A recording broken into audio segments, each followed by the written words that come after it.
Welcome everyone to Narkis Bible Study on Luke 16:18 for the Shabbat service of December 18.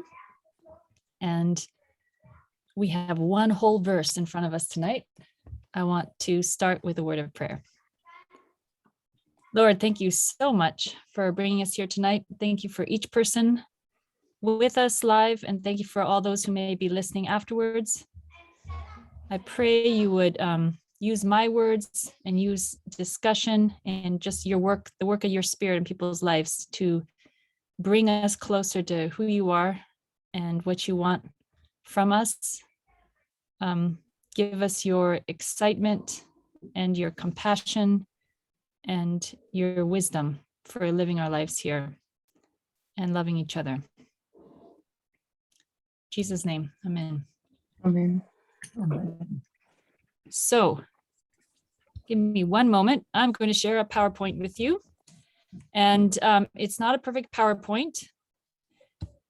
Hold on, that's not the view you need to see. And I want to say to everybody who doesn't speak a lick of Hebrew or Greek, that's fine. In this Bible study, we really want to get as much information and just squeeze each verse for meaning.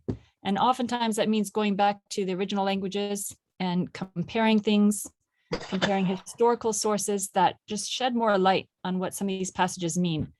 And I think it's an important step. Many of us today, if we're just naturally inclined, we would prefer fast food.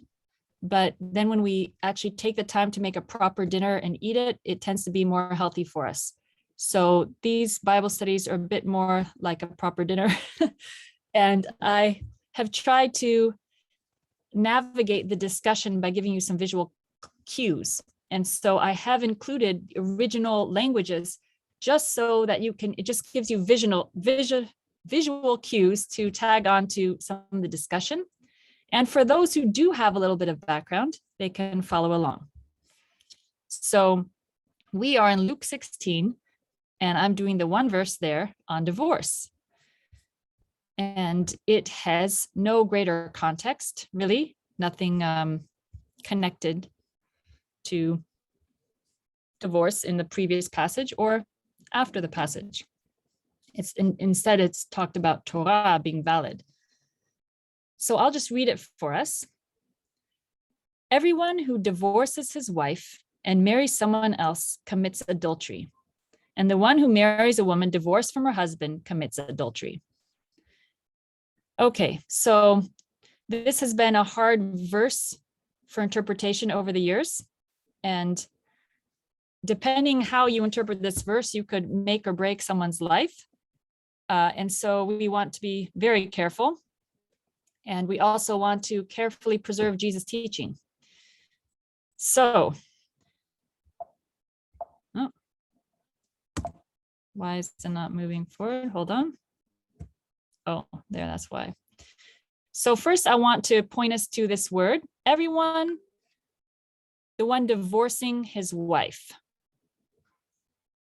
I point out the word in Greek because this word doesn't actually literally mean divorce, in the sense that in English we have a word divorce and we have a word send away.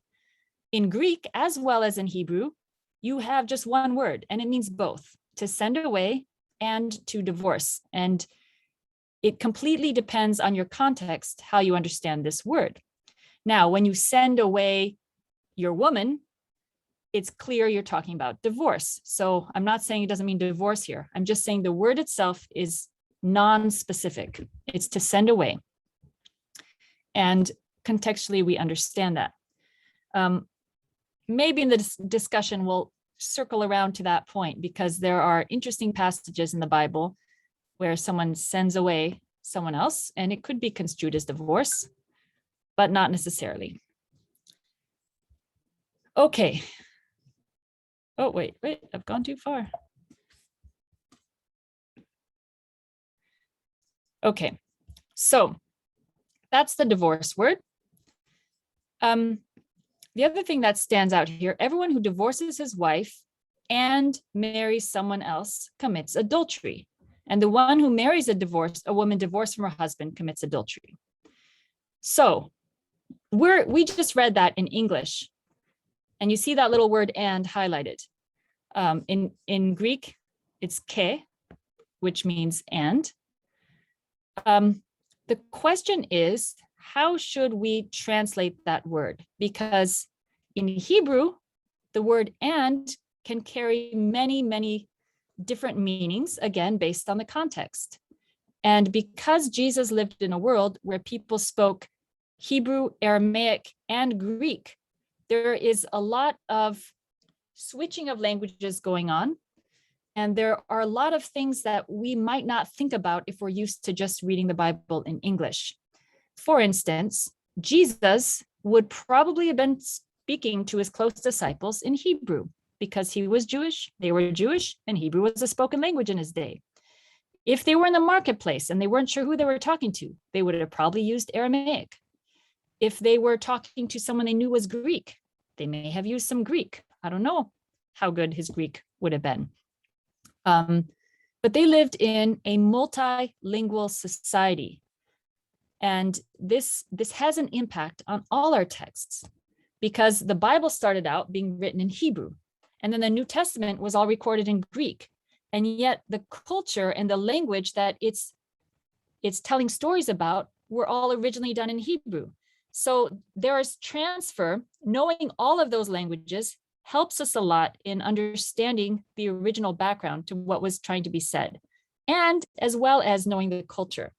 And so I want to focus on that little word and I want to show you how it can be used in Hebrew. And so by showing you that, I'm assuming that Jesus actually was speaking these things in Hebrew. And as they were recorded, they may have been recorded at one point in Hebrew, not the Gospels we have today, but stories about Jesus. And eventually, the Gospels we have today were recorded in Greek. And so exactly how that process worked and everything involved is a huge topic and field of study. People call it the Synoptic Gospels, and you can spend your whole life just discussing that. I only mention it because it impacts how we're reading these texts tonight. So everyone who divorces his wife and marries another.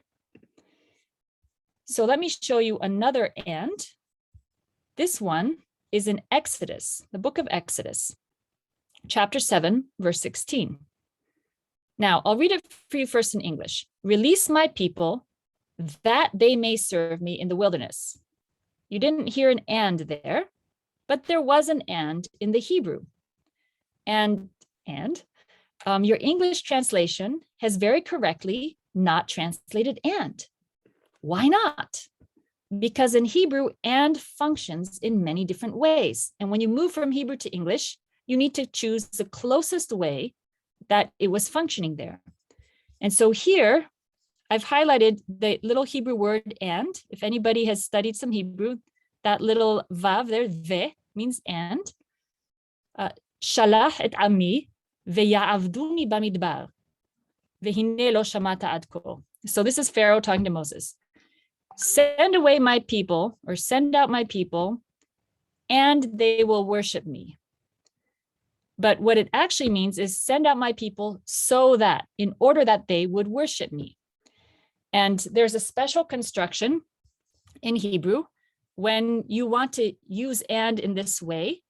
It's very clear from the syntax here. He could have said it another way. He could have said, send my people out, ve'avdu. That would just be a straight, and they're going to worship me. But he wants it to be a purposeful thing. Send my people out so that they may serve me. There's a little bit of that may. That's the intention that they would serve him. And this is all conveyed by the syntax of the Hebrew and this little word and. So if I did a literal English translation, send my people and they would serve me. So that's not a good translation. The one I've given you is a good one. It's from the Net Bible. Release my people that they may serve me in the wilderness. And in the Greek, Exapostilon ton laonmu, ina mu latrevse, ente eremo. So that word ina that I've highlighted is also conveying the same thing your English translation is conveying, which is in order that. So this is really key. This Greek translation happened before Jesus was around. It happened around 250 BC. So it's the earliest translation of the Bible that we have. And so a lot of the early understanding of biblical texts is encapsulated in the way they translated. So we actually not only get their nice translation, but we get to understand how they were understanding it as well. That's just in general why the Greek translation is so great. We call it the Septuagint, and I'll be referring to it again tonight. So ina is in order to, or in order that. And that is translating this word ve, and it's a very good translation. Okay, in Jonah 1:11, which is a text dear to my heart since we use it to teach biblical Hebrew, we have this nice phrase, ויאמרו אליו, מה נעשה לך וישתוק הים מעלינו, כי הים הולך וסוער.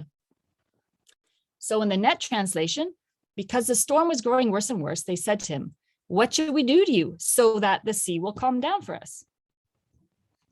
Clearly, this is the and of purpose here. They don't want to know in general what to do to him. They want what to do to you so that this will result in the sea becoming calm.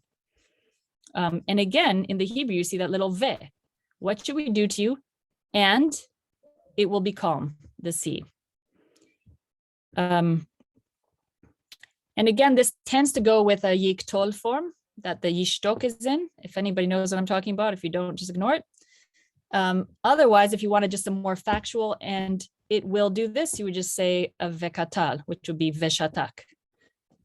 So that whole combination, the whole syntax there with the ve gives us so that the sea will calm down for us. But now, look at the Greek. Do you see that little word highlighted? Ke. It kind of looks like English. K-A-I. Ke. That is the word and, one of the words for and in Greek. And so here, they've actually literally translated the and they have missed the intention, which is possible, like I say, because the word and can be function in many ways. For some reason, the translator chose to do a more literal rendition and not show this purpose behind the ve here. So what have we learned so far? We've learned that and in the Hebrew Bible can mean many things. And when we go to translate, we have to choose one of them. The Greeks, I just showed you one text where the Greeks chose the Greek equivalent, which was ina, in order to. And now I showed you another context. Both of them are the Hebrew Bible. And yet this context, those translators decided to do a literal one and not choose the most natural Greek, which would have been ina. So there are different ways they could translate, but they're both looking at this original Hebrew that says ve, and they have to interpret it. So, wait, I already got, I guess that's the next one. Okay, as I said, my PowerPoint is not perfect tonight. There is another example. This is from after the Bible, from Tosefta Sotah in rabbinic literature. And there's a little quote that Joseph Frankovic, for anyone who's heard of him, dug up and gave to David Bivin, who published it in a Jerusalem Perspective article. And there is a nice Jerusalem Perspective article for those who know it that has an article on divorce. And so he says a lot of what I'm saying tonight. I think I'm going to go in some more directions than just that article, but it's a good one to read. And especially if you want a recap, it's there. So in this little example, hanoten ina beishto shetamut ve yirashena o shetamut veisa et achota lesof shekovarto וכן היא שנתנה עיניה בבעלה שימות ותתאווה תינשא לאחר לסוף שקוברה. So whoever puts his eyes to someone hoping she'll die, like he who begins to wish that his wife will die, and he will inherit her property. So the and there is clearly with the purpose of, in order that he would inherit her property, or that she will die and he will marry her sister. Oh, I didn't put in the and in order that he would marry her sister. In the end, she will bury him. So not only is she not going to die, he's going to die first and she'll bury him. And so it is with she who wishes her husband would die in order that she would be married to another. In the end, he will bury her. So this shows us the same usage in rabbinic Hebrew, which was the Hebrew of Jesus' day. They were reading the text in biblical Hebrew, but the language had developed. And so the language that they're speaking with each other is what we call Mishnaic Hebrew today. So this example is coming from that same time, just after Jesus, and you see the same use of ve, in order that. Okay. So if we put this understanding of ve together with our little verse, this is what we get. Anyone who divorces his wife and marries, i.e., in order to marry another, is committing adultery.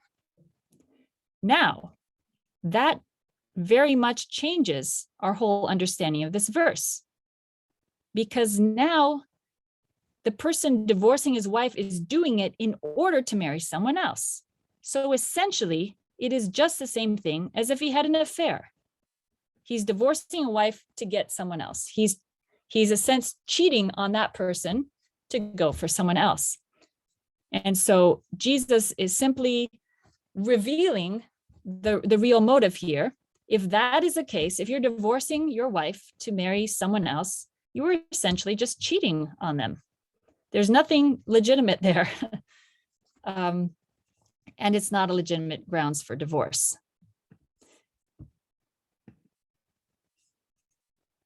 Now, everyone who divorces his wife and marries someone else commits adultery. And the one who marries a woman divorced from her husband commits adultery. That's from the Net Bible. They have not translated the understanding of and that I have given you. And part of the reason might be because they're looking at the Greek. And here the Greek says ke. Oops, sorry. It says ke, which is the word and. However, if you understand that the original context would have been a discussion concerning divorce between Jesus and his disciples and would probably been given in Hebrew, you can understand that they're using a ve, and somewhere along the line that became ke in Greek. And if you kind of had the cultural background, or if you were a speaker of both languages and you read that statement, you would get it. But if you don't read or don't understand both languages, both Hebrew and Greek, you might miss it. And then it would lead you to translate in such a way that it obscures the original intention. So we looked at the first half of the verse. Everyone who divorces his wife and marries someone else commits adultery, in the sense of everyone who divorces his wife in order to marry someone else commits adultery. And then the second half is just the parallel phrase, essentially. And the one who marries a woman divorced from her husband commits adultery. In Greek, Greek can kind of mess up the word order pretty easily. And the one marrying her who was divorced from her husband commits adultery. So the difference there is he's talking about this same lady whose husband divorced her to marry someone else. The one who marries her is also committing adultery because the divorce was not legitimate. It's simply a case of adultery. He's cheating on her, essentially. It's not a legitimate case of divorce. And therefore, both parties, if they end up with someone else, are committing adultery. It's not saying that anyone who marries any divorced woman commits adultery. That is not the context here. It is the same woman. The one who is divorced from her husband, if someone marries her, he commits adultery. That's what it says in Greek. I'm not sure that's as clear in this Net Bible translation. Okay, and so Bivin, David Bivin's reconstruction, if you want to take it back into the Hebrew words Jesus may have actually spoken, V'hanose et ha'isha ha'megoreshet mena'ef. Furthermore, he who marries that divorced woman is committing adultery. So here he's specifying so that you understand, we're not talking in generalities. We're talking about a specific case where someone is attempting to cover up his own sin, essentially, by illegality. And Jesus is uncovering it, saying, no, that's just plain old adultery. And by the way, if you commit plain old adultery, you're actually exposing the woman and whoever should remarry her to do the same thing, because the divorce was never legitimate. So in this one verse, we have this context where if you're divorcing in order to remarry someone else, it's not legitimate. It's considered adultery. And you would cause someone else to commit adultery if they married your divorced wife who is not legitimately divorced. But Luke 16:18 does not really deal with whether divorce is ever permissible or if remarriage is allowed after divorce. So to take this one little verse and make it that, I think is not being fair. It needs to kind of just stand for what it stands for. But we will look at some of the other divorce passages tonight, and there are some connectors between the two. Obviously, the topic of divorce connects them. And we do want to look a little bit more broadly at other passages in the Bible, starting with ones in the New Testament, Synoptic Gospels. You can't do everything in 1 hour, so it's not exhaustive. But we'll look first at Matthew 31. And I think we're going to read through a couple and then circle back to the discussion. So keep the details in your mind. It was said, this is Jesus speaking in Matthew 5. It was said, whoever divorces his wife must give her a legal document. But I say to you that everyone who divorces his wife, except for immorality, makes her commit adultery. And whoever marries a divorced woman commits adultery. So this verse has two elements. It seems to kind of mirror the verse we read in Luke. And you have whoever divorces his wife must give her a legal document. So you have a start phrase. And this start phrase, of course, is a quotation from the original Testament. It comes from Deuteronomy 24, and we're going to read it in just a little bit. But the words he actually quotes are these. Then he may draw up a divorce document, give it to her, and evict her from his house. And so this, if you want a certificate of divorce, this is the word in Hebrew, sefer kritut.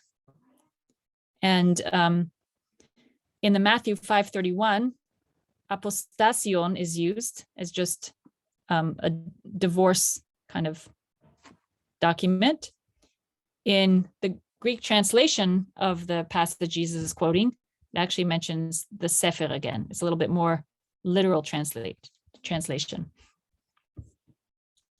So it's great that Jesus can just quote half a sentence and everybody knows exactly what reference he's referring to.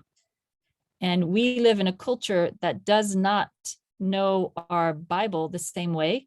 And of course, most of us are coming from a different language. So even if we do know the Bible, it's according to a particular rendition of it. And so you can't necessarily jump back with just a word to that original context. But it would be wonderful if we could. Here, so we are going to make it to the fuller text in Deuteronomy, but I want to compare it now. Sharon, can I ask you something before you, can you go back? Because it says that, it said there, that one before. To Matthew 5? Quoting Deuteronomy 24:1, yeah. You may draw up a divorce for and evict her from her house. Now, is that linked to what you were saying earlier about the idea of divorce, to send her away? To send her from her house. Yeah, in the Hebrew it's veshilaha. Yeah, he it is will really, send in her the Hebrew, away. it's very clear send, but Mhm. you did say at the beginning that this word divorce could be linked very much to being sent away. Sent away, exactly. Right. And here we know it's specifically divorce when it mentions a book of cutting, kritut. There's a specific divorce document mentioned, but then the verb used is just to send her away. And so in that context, we would know it's divorce. Right. But yeah, the Hebrew is non-specific. Right. Okay, sorry to interrupt. Okay, so now we're going to look at Matthew 19, verses 3 to 12. Then some Pharisees came to him in order to test him. They asked, "Is it lawful to divorce a wife for any cause?" So this is a slightly different question. He answered, "Have you not read that from the beginning the Creator made them male and female, and said, for this reason, a man will leave his father and mother and will be united with his wife, and the two shall become one flesh." And of course, again, he's quoting Genesis, and they're all understanding that. So they are no longer two, but one flesh. Therefore, what God has joined together, let no one separate. They said to him, which that is a very creative, wonderful interpretation, essentially, of that verse in Genesis, two becoming one flesh.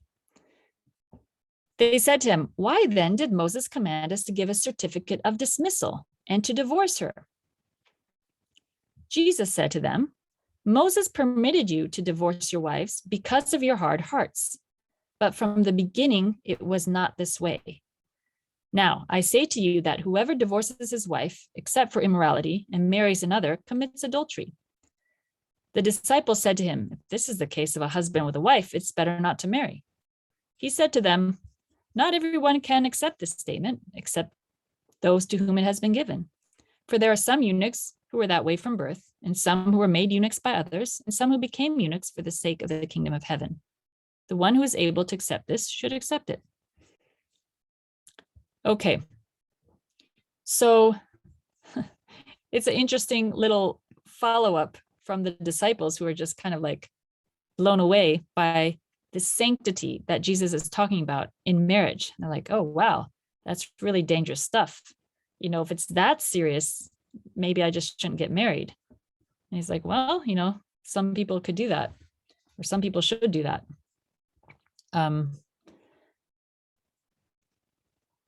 So this in Matthew 19, we're going to look at two things: the original starting question, and as typical, Jesus takes that starting question and then he's going to weave his own answer in such a way that he's turning the tables and he's showing the bigger issue, because we're going to see that they're asking a very specific question and he knows the context.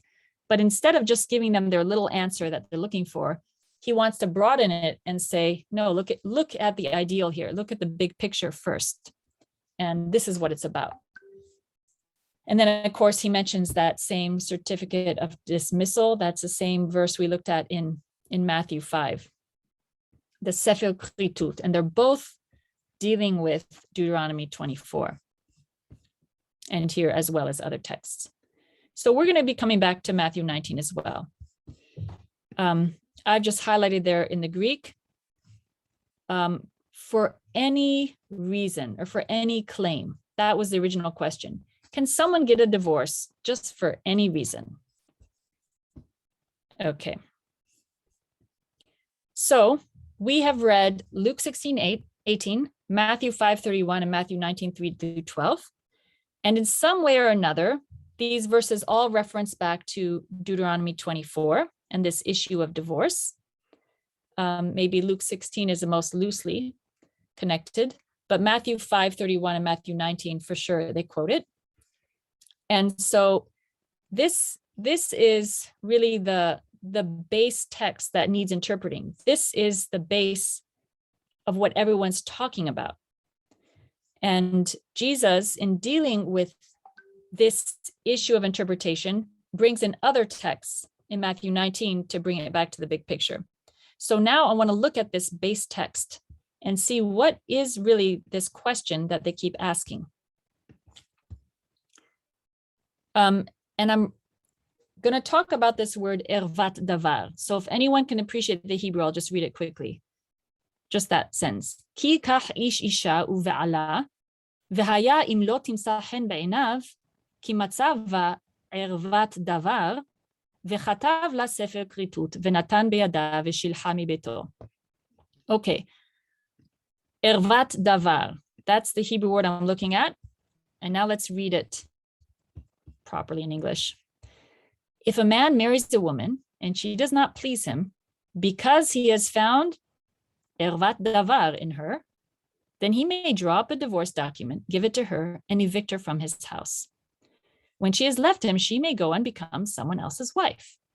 If the second husband rejects her and then divorces her, gives her the papers and evicts her from his house, or if the second husband who married her dies, her first husband who divorced her is not permitted to remarry her after she has become ritually impure, for that is offensive to the Lord. You must not bring guilt to the land that the Lord your God is giving you as an inheritance. So again, a very interesting command because it sets up a very specific case where it's almost here, assume divorce in general happens and that's whatever, everybody knows how it's done. But now what you don't know is in this case, what would be the correct thing to do? It's very specific. So the first guy doesn't like her, divorces her. The second guy also doesn't like her, divorces her. And now she can't go back to the first one. That's the whole point of the whole thing. But it goes back, the initial discussion centers around something indecent. In this translation, they've translated something indecent. The Hebrew says ervat davar, that phrase we have. There are two words that are linked together. Like in English, we have child play. Well, what is child play? It's play that resembles what children do, or that's a type of play for children. So the first noun is describing the second noun. And that's what we have in Hebrew. Let me just, ervat davar. An erva, a nakedness of a thing. In Greek, aschemon pragma is how they've translated it here. It's a shameful thing. Okay? So what do we do with this ervat davar? And why is it hard to understand? Something about the way it's formatted is just a little bit interesting. The nakedness of a thing. So people are debating, well, what does it mean? The nakedness of a thing. Or, that's what grammatically it has, the nakedness of a thing. Or should we think about it like the thing of nakedness? So we're going to discuss a little bit what nakedness connotates.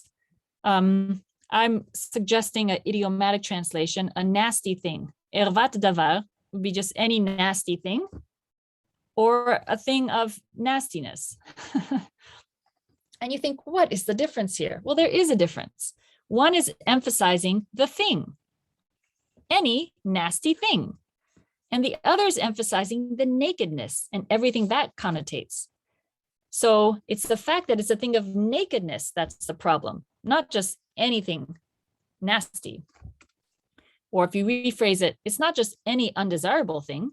It's specifically something that is sexual infidelity or connected to this concept of nakedness. And we're going to look at a couple contexts now of biblical laws and what nakedness means when you're talking about it, everything it connotes.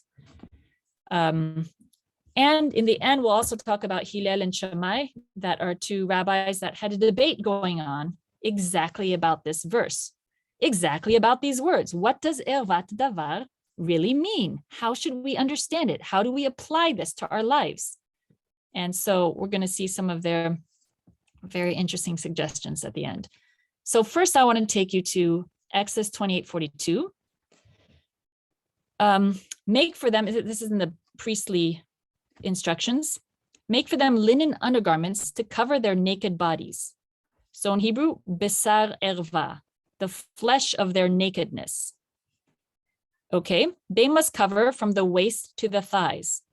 It's very clear here what they're covering. And it is called nakedness, or the flesh of nakedness.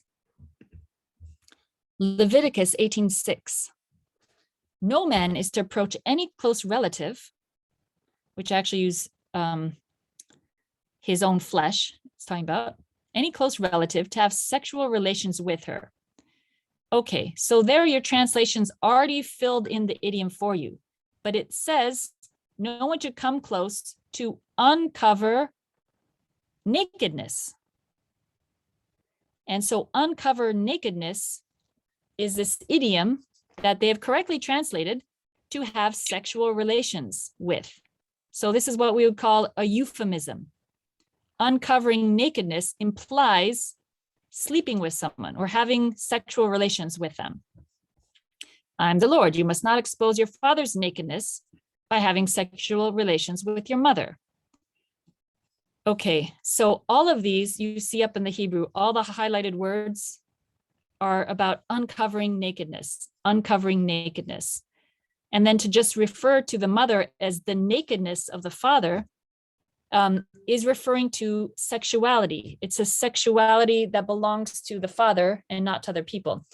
So just saying the word nakedness is implying much more than being physically without clothes. It's implying something sexual. And we all use various phrases to talk about words that are more personal and maybe more taboo to just discuss or even uncomfortable. Euphemistic. Yeah, euphemisms. Every language has them. So in Leviticus 20, verse 11, Ve'ish asher yishkav et eshet aviv, ervat aviv gilah. If a man goes to bed, there's a nice euphemism in English. Did he just get into his bed? No, he went to bed with his father's wife. We all understand what that means. Yet it didn't literally say that. So that's the kind of thing I'm talking about. He has exposed his father's nakedness. So in Hebrew, it says a man who lies with the wife of his father has uncovered his father's nakedness. So basically, this is a form of sexual immorality. You could call it incest. You could call it, in Hebrew, instead of using a specific word, incest, it's kind of like it lumps it all together. It's all ervat. It's all erva. And there's many different categories. So it's all nakedness, essentially. That's the base phrase. So now, let's think back. We've read Deuteronomy 24, 1 through 5. We've read Matthew 5:31 and Matthew 19:3. And they each have different ways of saying ervat davar. We all know all three passages are referring back to, all two passages are referring back to Deuteronomy 24. And yet the Greek is not the same. So what does that tell us? It tells us that the original is the discussion and the words of the original are in Hebrew. And the writers of the Gospels did not open up the Greek translation and say, oh, what did it say there? And let's use that word. No, they were talking about the issue in Greek. And so they each chose different ways to translate this Greek idiom, ervat davar, or the Hebrew idiom, ervat davar, into Greek. I'm sorry, my PowerPoint, the kata pasan etian should be under Matthew 19:3. So we have three options to translate this word because it's a hard one to translate. You have the shameful thing, an unpresentable, a shameful, unworthy thing. That's the original Greek translators of Deuteronomy 24. So think way back before Jesus' time, a shameful thing. Then in Matthew 5:31, except for loru pornias, a word of fornication or adultery. Pornia in Greek is also kind of a general, all sexual immorality inclusive. But what would a word of fornication be? A word of fornication. That does not sound like good Greek, does it? And so it's only really well understood when you take it back into Hebrew and you have ervat davar. Matthew has given a more generalized statement about for any reason or for any claim. So all of these, pragma, loru, and etia, could be translations of the word davar in Hebrew, because davar itself can be used in multiple contexts. It can mean a word, it can mean a speech, and it can also mean a thing, an issue. So you've got a lot of different options in this Hebrew word. And then when you try to go to talk about it in Greek, you're going to have to choose one of them that correlates to how it's being used. So you can see even in the words in Greek that the discussion is about this word in Hebrew, ervat davar, and everyone's trying to figure out what it means. And they're all kind of referring to it in slightly different language, which is what you would expect. So I want to give another context. We have the same word in Hebrew, ervat davar. This one is not fully sexual, although there is a slight mention of that in the middle. When you go out as an army against your enemies, guard yourself against anything impure. You're going to see in Hebrew that just says davara, a bad thing, or an evil thing, either one. If there is someone among you who is impure, and it says lo tahor, because of some nocturnal emission, he must leave the camp. He may not re-enter it immediately. When evening arrives, he must wash himself with water, and then at sunset, he may re-enter the camp. You are to have a place outside the camp to serve as a latrine. You must have a spade, or a yated actually, like a tent peg, among your other equipment. And when you relieve yourself outside, you must dig a hole with the spade and then turn and cover your excrement. Whoa, sorry, I skipped forward. For the Lord your God walks about in the middle of your camp to deliver you and defeat your enemies for you. And you don't want him slipping in? No. Therefore, your camp should be holy so that he does not see anything indecent among you and turn away from you. So here there's kind of there's a crossover, you could say. We have one situation where the person has become ritually impure by something sexual. Really anything sexual will make you ritually impure. And the simple solution, you just wash yourself, you stay outside of camp, you become purified, and you come back in. It's not a big deal, but the concept, the guiding concept here is if God is in your camp, you want to keep that camp pure. And so it extends also to just regular nastiness. It's not ritually impure, or it's not ritually, it doesn't make you ritually impure to use a latrine, but it's just nasty. And so we don't like to talk about it. We don't like to be around it, but it's very good that there are hygienic ways to deal with it. And here in the last sentence, we have our phrase, anything indecent, and it's directly referring to excrement. So something nasty. I think that would be a good translation. It's indecent because we don't want to look at it and we don't want to smell it.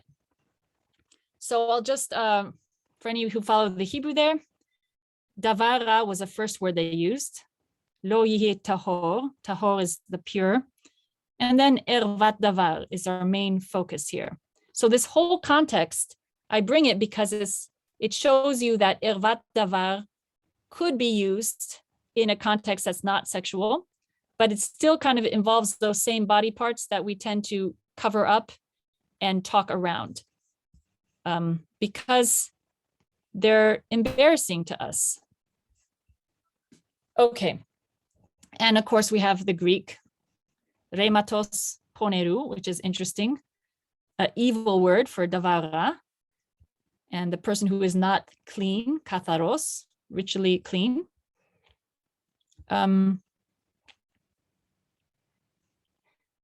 And here, when you're to cover your own excrement, it's you cover your own aschemosunen, like your own indecent thing, your nastiness. And then a related word for ervat davar, aschemosune pragmatos, a thing of indecency, or what's the word I used a couple ones ago? Nastiness. Yes, like aschemon pragma, yeah, unpresentable or shameful even. There's shame is in that word there.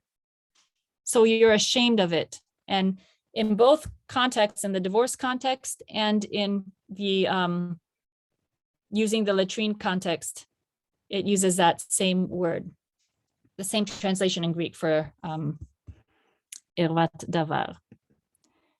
Okay. So we're back to this issue of ervat davar.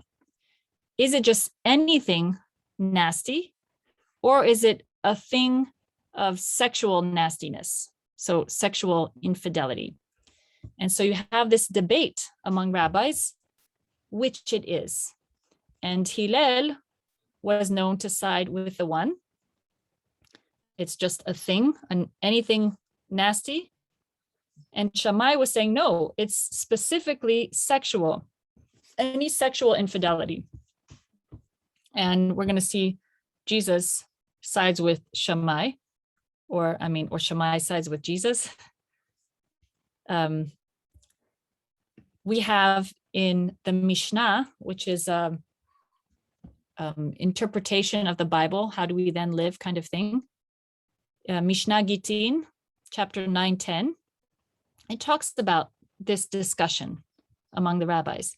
The school of Shammai says a man may not divorce his wife unless he has found a thing of indecency in her. Okay? And it says, Dvar erva. They've switched the order to make it be more precise. A thing of indecency. For it is written, this is their proof text, because he has found an indecency of thing in her. So they're basically saying when it says ervat davar, it means dvar erva, a thing of indecency. That makes sense. But the school of Hillel says he may divorce her even if she burned his food. For it is written, because he has found a thing of indecency in her. And so he quotes the same verse, but saying ervat davar, it's anything bad. And then Rabbi Akiva takes it one step further, and he says, even if he found another more beautiful than her, for it is written, if she doesn't please him. The beginning, if you remember in Deuteronomy 24, the man divorces his wife because she doesn't please him. And so, so these rabbis are all discussing how we understand Deuteronomy 24, offering different solutions that would greatly affect how you then live. You know, what kind of divorces you're going to be permitting and what you're going to be saying, no, that's not a legitimate reason to get a divorce. And we see that Rabbi Akiva is the most liberal, let's say, and then Hillel, and then Shammai is your conservative one, saying, you know, that's really not the point here. Okay, so some conclusions, we could make many more. David Bivin, back to the JP article, if you read it, he would suggest maybe that Luke 16:18 is the original saying from Jesus that would have, in the discussion, come in the place of what we have in Matthew 19:9. And so it can, instead of being a discussion about is the only reason to get a divorce always just infidelity, he would then say, no, actually, he's talking about in the case of this, it is adultery and infidelity. Someone who divorces a wife in order to marry someone else, that would just be adultery. I think it is clear, though, from Jesus' teaching that he is saying marriage has a sanctity that's very high, especially compared to other people in this debate. And yes, Moses allowed it. So there are conditions where it's allowed, and he really doesn't go into every single one of them, but he says basically infidelity is the big one. Except for infidelity, that's like the obvious one that gets popped in there to just give you an example of basically one legitimate reason to get divorced. And I would note, you don't have to get divorced if your husband or wife is unfaithful. It's not required. It's an option. So that's another factor. And as Jesus pointed out in Matthew 19, the option of divorce at all was given to us because of the hardness of our heart. It wasn't the ideal. That fascinates me as well, because you see already that a law we have in the Bible was given to us because of the way we're acting, not because it's ideal. I don't know if you've thought about that much, but in every issue in the law, we have to look at the spirit of the law. Why was it given? What is the ideal here? What's this talking about? And then kind of get our stance before we zero in on that specific thing.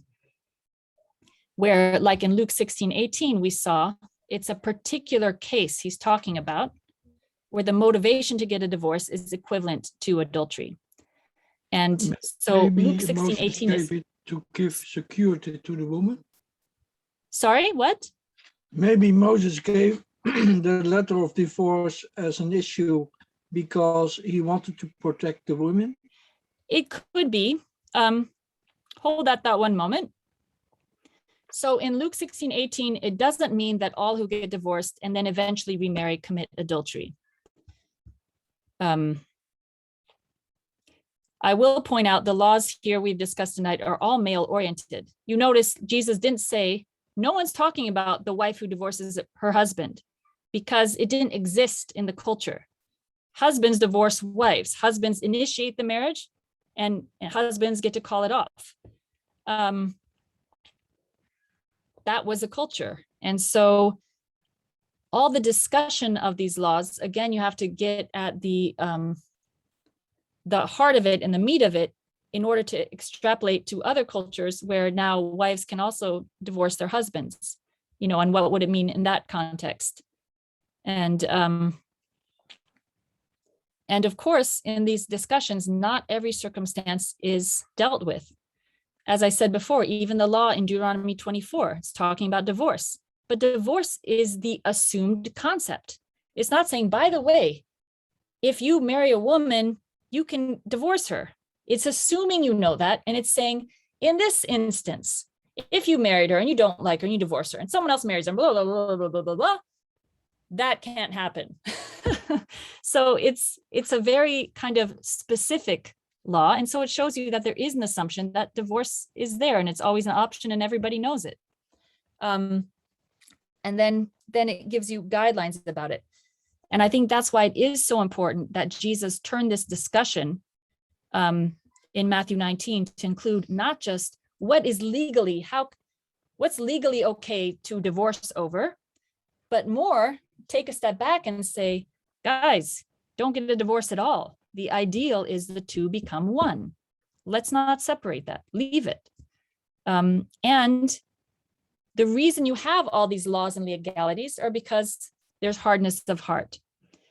Now, when you apply that to individual situations, who knows whose side it could be on, both sides. I think we all have hard hearts, and it's something you always are fighting against so that it won't lead you to do wrong things and to not love each other. In terms of protecting the wife, it is true in a patriarchal society, you do have to kind of protect. To give a certificate of divorce, I don't know how that protects her, except that it means she's legitimately, it's official. It makes it official for her so that she could actually remarry then. If her husband did not divorce her because he was trying to get together with someone else, and it were a legitimate divorce, then she could legitimately get remarried at some point. So it kind of makes it official. They also had often more than one wife. Yes, depending so what. Still married. Right. Okay. So part of this discussion is hard because we're spanning 1,000 years here. And so, the cultural norm in the days of the patriarchs and the days of Moses and Jesus are not all the same. And then us many years after Jesus. So that needs to be taken into consideration as well. Also, in a situation where you have that's very patriarchal and the disparity in equality is so vast, to not allow divorce at all is then just basically slavery. So even if the woman is in a very much lesser status, say there's like the guy is abusing her, beating her up. Even if you use an excuse, well, like, okay, well, she burnt your toast, just let her go. It's not that she demands it and therefore has the right to leave, but you, in that very unequal situation, it still allows for an excuse kind of to let her escape basically an abusive marriage. Because if there is no divorce at all, then he could be this horrible abusive person and there is no getting out because divorce isn't allowed. Yeah. Well, that's why I want to highlight here that I don't think these passages are trying to talk about every possible scenario. I don't think they're talking about abuse at all. And notice the reason I pointed out that they're male oriented, because they're talking to the man and assuming that he is the one who has the power to choose, they're really focusing on his motives and saying, look, it is not legitimate if you just see another pretty woman and want her, or if, your wife doesn't make the perfect dish or she burned it once. Those are not legitimate reasons to divorce. And you're responsible to do the right thing. And so if that woman has always been faithful to you, you stay married. There's no good reason to divorce her. But if you do, so in that sense, it's because Jesus is talking to the men here. He is his words do protect the women because they protect her from random judgment. Isn't she protected as well, Sharon? Isn't she protected as well by getting a certificate of divorce? I mean, if she doesn't get that certificate, presumably she can't go back to her father's house. She becomes a loose woman or maybe. I don't know. And also, is there an issue biblically of bride prices? I mean, how much does this man? How much does who's been paid what?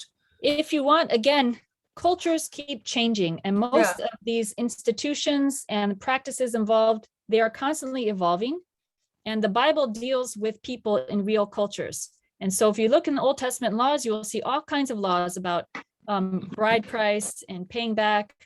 If you sleep with a woman in a field, you have to marry her, but then you can't divorce her, because you went about it the wrong way. And so there's all types of laws, and you could talk about all of them. We don't have the time to get into all of that tonight. I do though think you also had in those times the issue of being infertile. Yes, and in rabbinic discussions, that would be a reason to divorce your wife. Yeah. Notice that's not one that Jesus gives. Again, I just want to end with how Jesus used this discussion as a platform to point back to the original ideal in each situation. And so to remind people, whether it's legal or not to get the divorce, that's not the ideal. And we want to strive for the ideal. And you only amputate when you have to amputate a limb. But the ideal is that you have that limb on the body, and you try to keep it there as long as you can. And you try to heal it so that it gets incorporated back in the body. So you don't have to amputate. So I will end with that in our recording. And then I'll share with you some tidbits about Moses.